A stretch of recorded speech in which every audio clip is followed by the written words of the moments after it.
Look around you, man. You can find inspiration. You can find discouragement. It all depends on you. Perception is everything. Some people just hear another song. Some people hear the greatest. A nigga used to have no chill. Nowadays I bump side A. Traffic going bumper to bumper, stuck on the highway.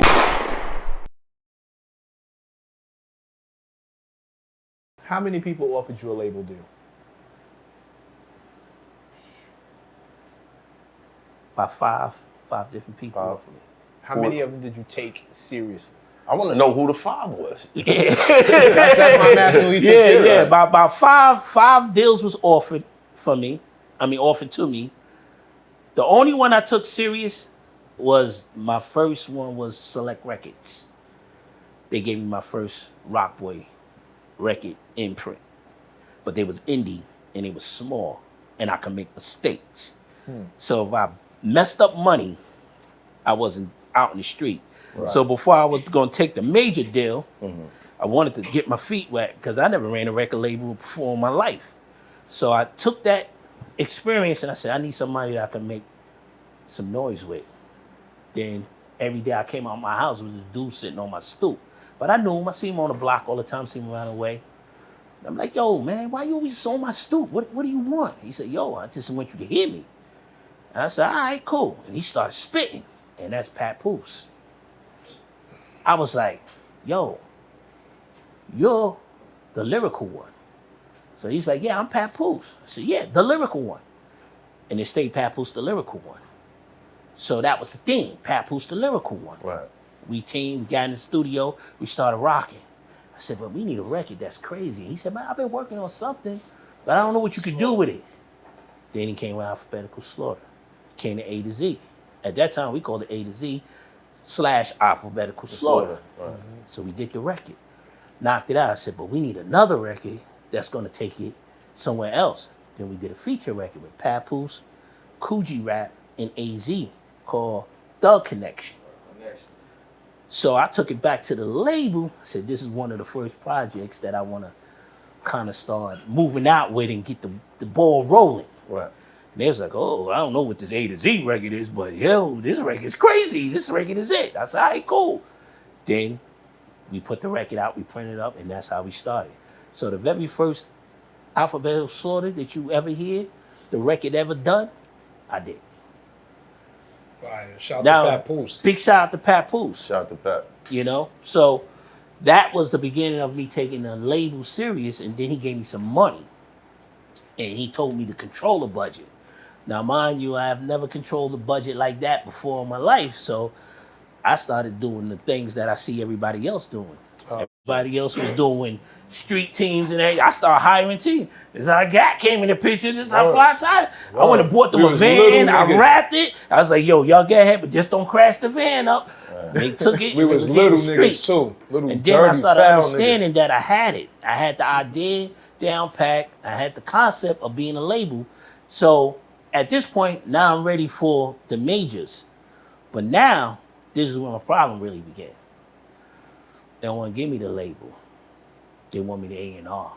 And I'm like, I don't want to A&R for nobody. I just want to get my own imprint, blow some artists up, and make it all happen.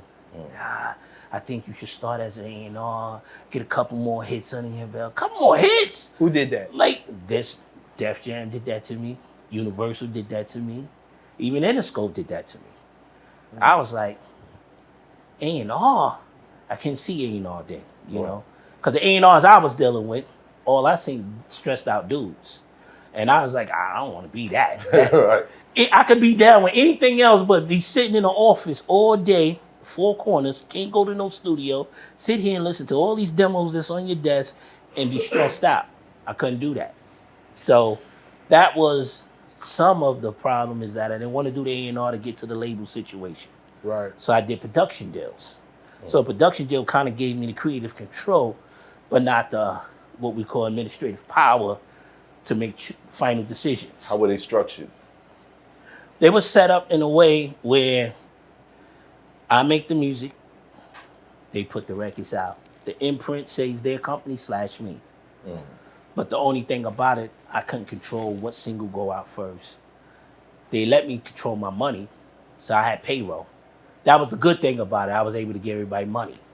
So everybody was getting paid messing with me, you know what I'm saying? Right. So that was the good part about it. But the bad part about it, it was the wrong choices, the wrong records, the wrong decisions that the company wanted to go out first. No which records were the wrong ones? Like, for example, we take Papoose record. Alphabetical Slaughter was a dope record, but I think Thug Connection should have been a single. But they thought Alphabetical Slaughter because they loved the lyrical content, and I thought it was a good street record. But if you wanted to put money behind that record, I thought Thug Connection would have been the record due to the fact that we had AZ and we had Coogee Rap. Right. So that would have took the radio different, and it was one of those records. Nice hook, nice beat, and everything. And then I think it would have blew him to a point. Then he came with Alphabetical Slaughter. So it was stuff like that. Like what I thought would be first, they always want the opposite of me. So I started realizing like, oh, I'm fighting like, a war here. Right. So I backed down from the production deal. Then I just started going back independent and just started putting everything out myself and stayed there. And then I got to a point in my life where it was like, you know what? Do I really need to make records? What do I need to do? So I stopped making records for a minute and started doing publishing placements and stepped my game up all the way. I started doing catalog building now. It's a different world. Break it down. Okay, making records is about the artist to get into the hit and see what get to radio. Publishing is about building catalog and getting TV, film, commercial, placement. So I started moving so much. I got with Wendy Williams and became a part of the program, the music director program with Art in them up at the time, and I was doing all the music bags. So the publishing house had it all registered, so every time they talk, hey, we gotta do this and that, my beat is under it, and I'm making money. And I started thinking, wow, now I can make money just from making beats without an artist? I went stupid. It was nothing else. Went from 15 beats a day to 25 beats a day. So when I started submitting files, I literally was submitting like 100 and something beats a week to these people. This is how I was going hard. That's a monster. And that's why I say 60 or maybe 75% of the network playing stuff. Even to this day, that's why they can't let Annie Up go. Like Annie Up plays in everything. Teenage Mutant Ninja Turtles anything movie? you see, that record will get placed. Facts. That's how much value that record got. Now, how did that record come to be? Okay, so let's want. Yo, there's too much to talk about.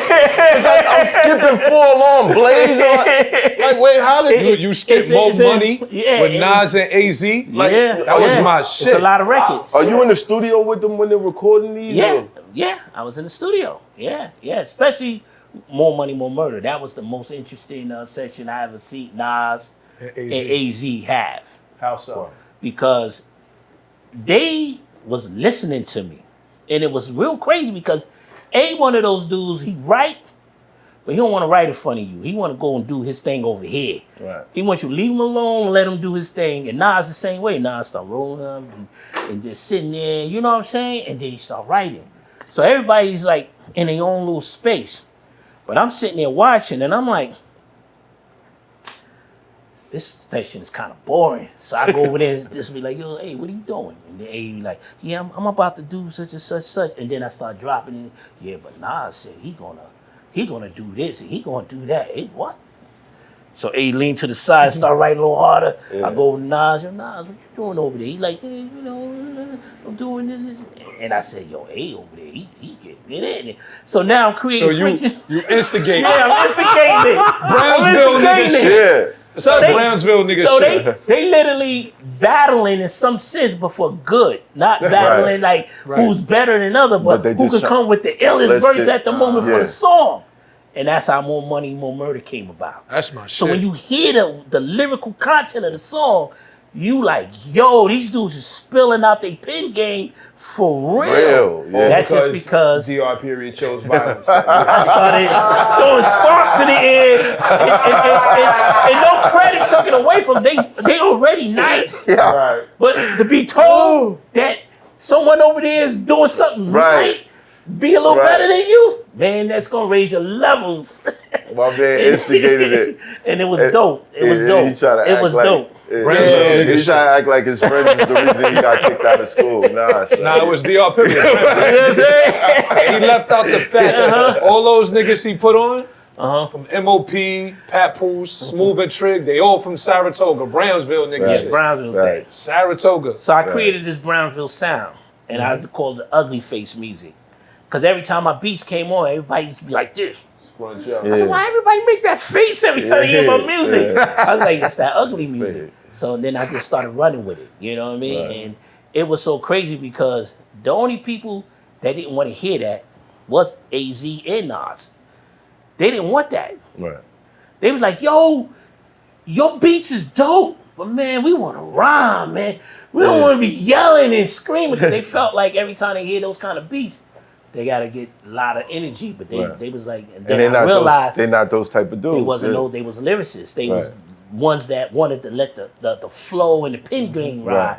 So I had to kind of go with, the program. And then I start softening it up, bring the melodies up, pull back the drums, and then I found the niche. And then that's how it all started. Then A was like, yo, I'm doing another album. Come on, do another album. And then I can tell you another interesting story that bugged me out about the craziness. So here it is. A's on the album, I think album 3. So we had a place, A need a record, and I sent a record called Welcome Back, right? So A liked the beat, he did his thing, but I was told that, he's not gonna use it. So he's like, yeah, we're not gonna use that, we're just gonna do something, so I had to give him some more music. So he wasn't gonna use it. Then another opportunity came, Onyx came around. So Onyx was like, yo, we want you on this new album we working with, Back the Fuck Up Part 2. We want you on it because you got what we looking for. So I started giving them joy. Then I thought about that, Welcome Back. I said, yo, so if y'all coming back, then that Welcome Back, they ain't gonna use it, and that ain't gonna happen. They went crazy. They call it Slam Harder. Onyx go bananas on this joint. Right. They had Queens. I ain't see so many people out there like that. They had everybody in this joint. So the record is a crazy record. Now the craziness, Onyx is scheduled to drop. AZ is scheduled to drop. A&Rs once again. Here they come with the bull. You know what I'm saying? Right. They're gonna put out Welcome Back as a skit from AZ at the same time while Onyx is pushing Slam on as the single.